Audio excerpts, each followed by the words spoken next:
नमो तस्स भगवतो अर्हतो सम्मा सम्बुद्धस्स। नमो तस्स भगवतो अर्हतो सम्मा सम्बुद्धस्स। नमो तस्स भगवतो अर्हतो सम्मा सम्बुद्धस्स। आज की इस धम्म सभा में उपस्थित हमारे भिक्षुजन सभी का मैं वंदन करती हूँ, और सभा में उपस्थित हमारे प्रेसिडेंट सर और बाकी सभी हमारे उपासक जन, सभी बंधुजनों का मैं यहाँ पर हार्दिक अभिनंदन करती हूँ। आज की इस धम्म सभा में मेरा टॉपिक है द वे टू निब्बाना। इसमें आज की इस सीरीज में मेरा चैप्टर है वे टू निब्बाना में मेरा चैप्टर है मोरालिटी, जिसको आज यहाँ पर मैं जैसा पढ़ा समझा जाना है मैं आप सबके सामने उसको यहाँ पे रख रही हूँ। जैसा कि हम सभी लोग जानते हैं, इसको इस पे कई बार पहले भी चर्चा हो चुकी है, द वे टू निब्बाना पे, निब्बान पे हुई है, और सर की कई सीरीज भी चली हैं इस पे। तो इस सीरीज को मैं जैसा मैंने समझा है बाकी सभी धम्म चर्चाओं को सुनते हुए और पढ़ते हुए, धम्मचक्र प्रवर्तन सूत्र में भगवान कहते हैं कि the way to nibbana is middle path, माने कि यही जो मध्यम मार्ग है यही निब्बान तक ले जाने वाला मार्ग है। ऐसा क्यों है? क्योंकि भगवान ने जब अपनी 6 साल की कठिन तपस्या की थी, उसके बाद ही उन्होंने जब उनको किसी तरीके का, इतनी कठोर तप करने के बाद भी उनको किसी तरीके का सेटिस्फेक्शन नहीं मिला, उनको किसी तरह से शांति नहीं प्राप्त हुई, तब उन्होंने फिर दोबारा से इस चीज को मेडिटेट किया, ध्यान किया, और तब उन्होंने इस चीज को महसूस किया कि जो ये निब्बान तक जो मुझे चाहिए उस तक ले जाने के लिए ये मध्यम मार्ग ही सफिशिएंट है।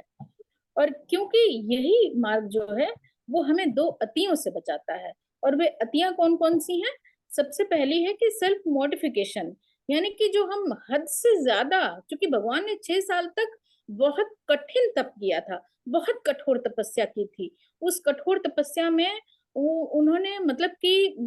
अपना उस कठिन तप में, जैसे कि एक क्या कहें कि मतलब लोगों का एक परसेप्शन है कि तप का मतलब है अपने आप को भूखा रखना, या अपने आप को कुछ ऐसे करके कठिन कठोर मतलब किसी तरीके से कष्ट देना, उसी चीज को और उस कष्ट से, उस भूखे रहने से कोई जो एक माइंड में परसेप्शन ये बना हुआ है कि कोई ऊपर है या कोई ईश्वर है, देव है, गॉड है, समथिंग जो कुछ भी है, जो हम लोगों ने अपने मन में ऐसी भावना बना रखी है, तो वो बहुत खुश होगा हमारी इस कठोर तप को देखते हुए। तो ये चीज जो ये भावना थी, वो चूंकि बुद्ध बोधिसत्व थे, लेकिन उस समय सिद्धार्थ राजकुमार सिद्धार्थ उस पाथ को, बुद्ध के पाथ को ढूंढ रहे थे, तो उस समय उन्होंने बहुत कठोर तप किया था। तो जो सेल्फ मोडिफिकेशन है, जो हद से ज्यादा अपने आप को तप के द्वारा स्वयं को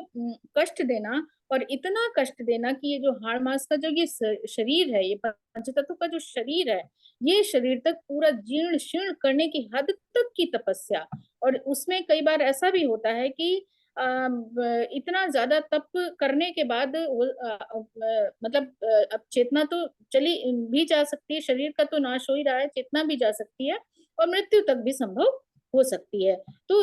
भगवान ने फिर ये महसूस किया कि ये जो हद से ज्यादा सेल्फ मोटिफिकेशन है, ये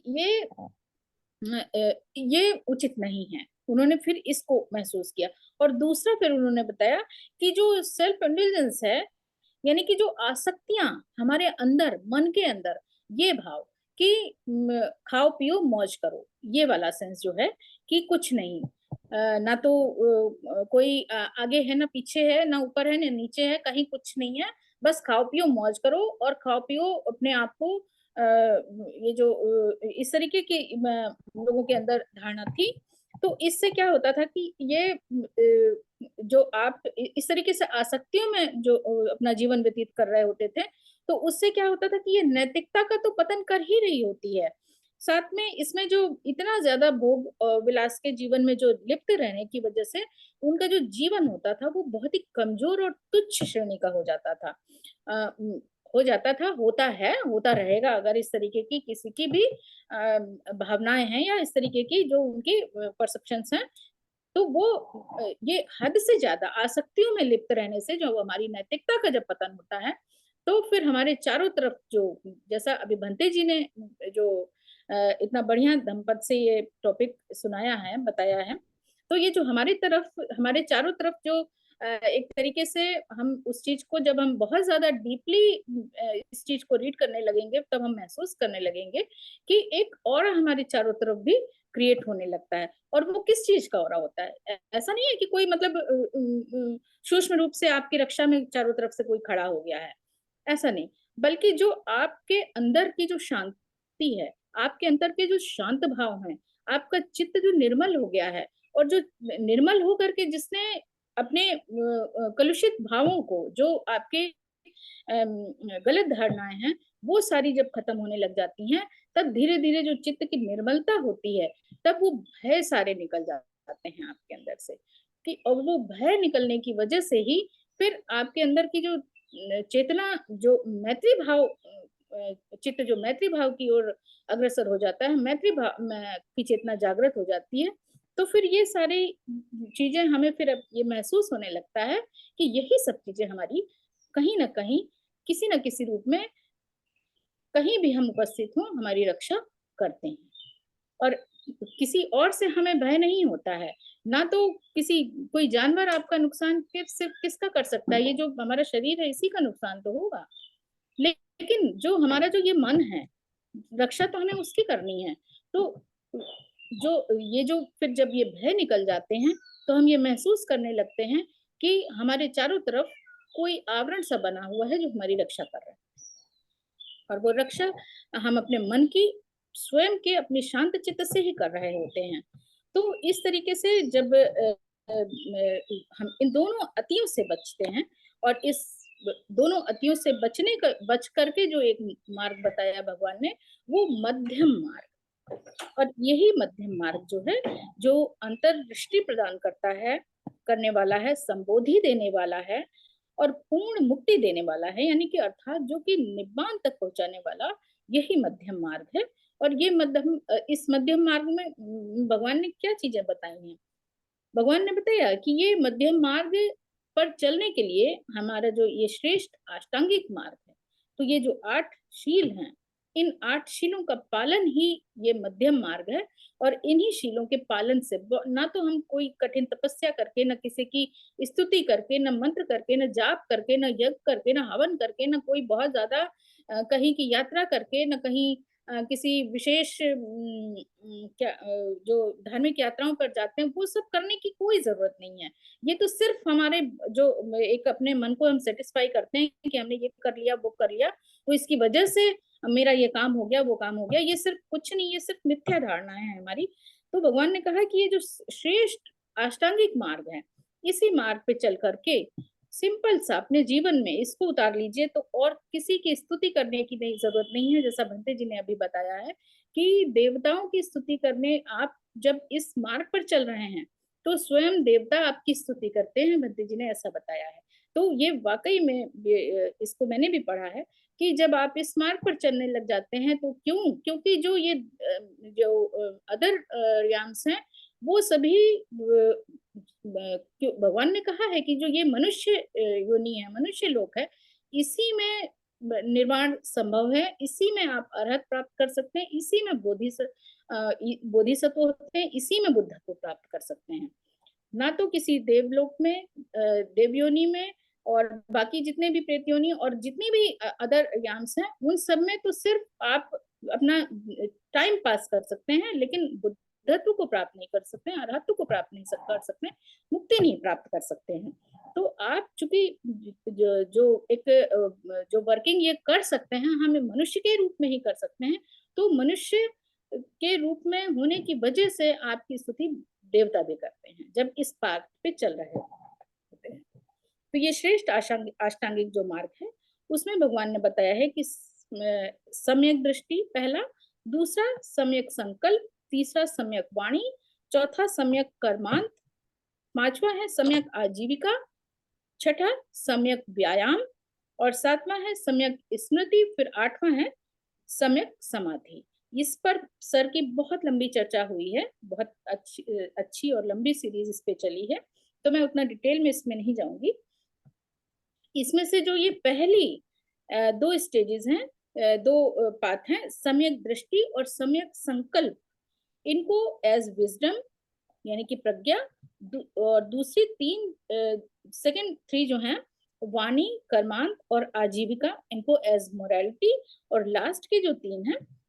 यानी कि सम्यक व्यायाम, सम्यक स्मृति और सम्यक समाधि समाधि, इनको एज समाधि इसमें क्लासिफाई किया गया है। तो इस प्रकार से जो प्रज्ञाशील समाधि, ये जो है, ये पाथ है, यही वो ग्रैंड हाईवे है जो कि हमको निब्बान तक ले जाने का मार्ग है। इन्हीं पे चल के हम निब्बान को प्राप्त कर सकते हैं। तो ये जो तीन स्टेजेस हैं, इनके लिए भगवान बुद्ध कहते हैं कि सब पापस अकरणं कुशलस्य उपसंपदा सचित्त पर्योदपनं एतं बुद्धानुशासनम, यानी कि सभी पापों का नाश कर देना, कुशल कर्मों को सिंचित करना, अपने चित्त को शुद्ध करना, यही सभी बुद्धों का कहना है और यही सभी बुद्धों का उपदेश है। जितने भी अब तक 28 बुद्ध हुए हैं, सभी बुद्धों का यही कहना है। तो इसी मार्ग के द्वारा चल करके हम निब्बान, अरहत्व और बुद्धत्व तक प्राप्त कर सकते हैं। जैसा कि हम सभी लोग ये चीजें तो हर धर्म में, हर मान्यताओं में इस चीज को कहा जाता है, बताया जाता है कि हम जैसा भी, हम वही काटते हैं जो हम बोते हैं, यानी कि हमारे जो कर्म है, जैसा हम करेंगे उसी का फल हमको मिलेगा, यानी कर्म ही सबसे प्रधान है। तो एविल डीड्स हमें जहां पर दुख देती हैं, वहीं पर ये जो कुशल कर्म है, वे हमको सुख और शांति प्रदान करने वाले, उस मार्ग की ओर ले जाने वाले होते हैं। एक पर्सन जिसको कि समय दृष्टि प्राप्त है, जिसने अपनी दृष्टि को इतना कल्टीवेट किया है कि उसकी जो देखने की क्षमता है, समझने की क्षमता है, वो डेवलप हो गई है, तो ऐसा जब सम्यक दृष्टि प्राप्त कर ली है, यानी कि उसकी जो समझ है वो सम्यक हो गई है, वह सही क्या है और गलत क्या है, इसमें उसको वो देख करके तुरंत ही भेद उसको कर लेगा, और क्रिया प्रतिक्रिया के भेद को जानते हुए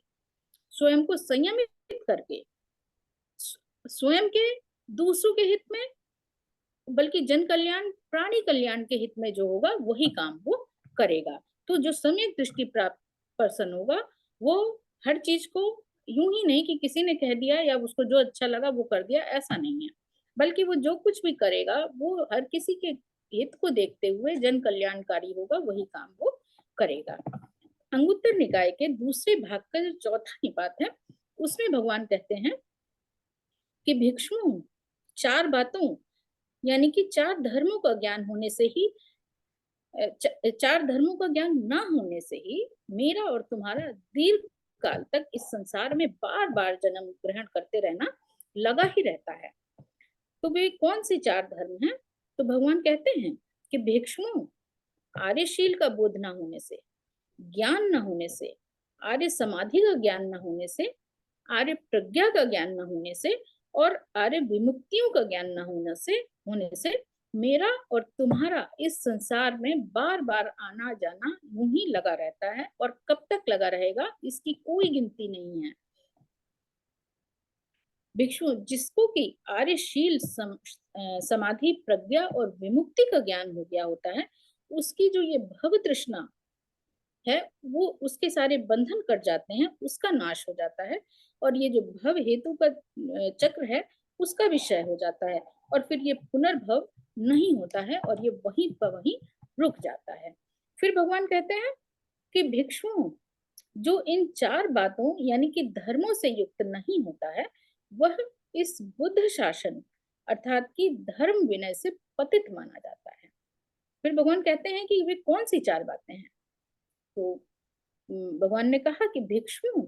जो आर्यशील से युक्त नहीं होता है, अर्थात जिसकी वाणी, कर्म और जो उसकी आजीविका है वह सम्यक नहीं है, तो वह बुद्ध शासन से पतित माना जाता है। भगवान ने आजीविका के विषय में काफी डिटेल में हमको पढ़ने को मिलता है कि हमारी आजीविका कैसी होनी चाहिए, कैसी आजीविका हमको ग्रहण करनी चाहिए अपने जीवन यापन के लिए। अगर वो सम्यक नहीं है तो भी हम धर्म शासन से युक्त नहीं होंगे। और फिर अगर हमारी वाणी संयत नहीं है, हमारे कर्म संयत नहीं है, तो धर्म शासन में फिर हम कतई भी उसमें प्रवेश नहीं पा सकते हैं, और उससे बल्कि हम पतित ही की श्रेणी में गिने जाएंगे, काउंट होंगे हम। तो जो आर्य समाधि से युक्त नहीं है, अर्थात कि जिसको किसी भी व्यायाम, स्मृति और जो उसकी समाधि है, वो जो काम कर रहा है व्यायाम, उसकी जो सोचने समझने की जो शक्ति है, वो अगर सम्यक नहीं है, तो फिर वह इस धर्म शासन से पतित ही माना जाता है। और जो आर्य प्रज्ञा से युक्त नहीं है, अर्थात कि जिसकी दृष्टि और विचार उसके सम्यक नहीं है, यानी कि जो जो देखने योग्य है वह नहीं देख रहा है, और जो नहीं देखने योग्य है उसको देख रहा है, जो विचार करने योग्य है उस पर विचार नहीं कर रहा है, बल्कि जो विचार करने योग्य नहीं है, जो विचार नहीं आने चाहिए, वैसे विचारों से ही उसका मन भरा हुआ है, उसके जो हर समय ऐसे ही विचारों से वो युक्त है। तो इस तरीके के जो लोग हैं, वे फिर धम्म शासन इस से पतित ही माने जाते हैं। तो भगवान कहते हैं कि जो च्युत है, पतित हैं, वे गिरते हैं, जो तृष्णा युक्त हैं, वे वही पुनः इस संसार में बार बार आते जाते रहते हैं, और इसलिए अपनी तृष्णा का नाश करो। सम्यक वाणी के लिए भगवान कहते हैं कि जिसकी वाणी सम्यक नहीं है, जो निंदनीय की भी प्रशंसा करता है और प्रशंसनीय की निंदा करता है, वह अपने मुख से पाप का ही चयन करता है। यानी कि जिसकी निंदा करनी चाहिए उसकी बड़ाई कर रहा है, और जिसकी बड़ाई करनी चाहिए उसकी निंदा कर रहा है। इसका मतलब क्या है यहाँ पर कि या तो कहीं ना कहीं हमारी तृष्णा वहां पर काम कर रही है, या फिर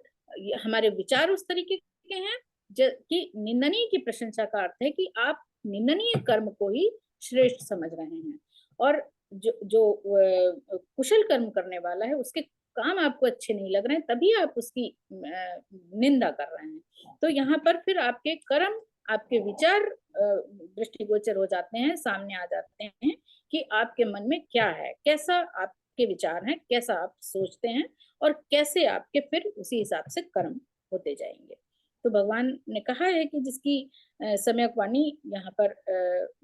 वाणी सम्यक नहीं है, वह धर्म से पतित ही माना जाता है,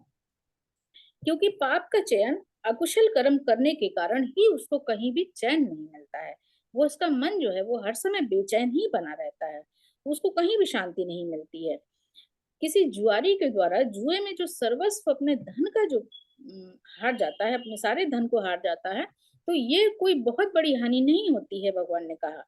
कि लेकिन यह जो सुगत के प्रति अपने मन को मैला करते हैं, मैला कर लेते हैं, तो ये सबसे बड़ी हानि होती है। क्योंकि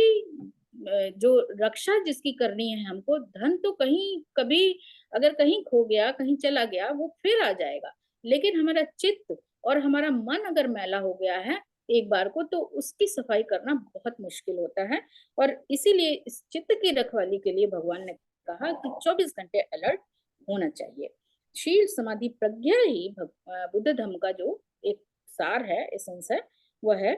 शील का पालन करते हुए सदाचारी जीवन जीने, और आनापान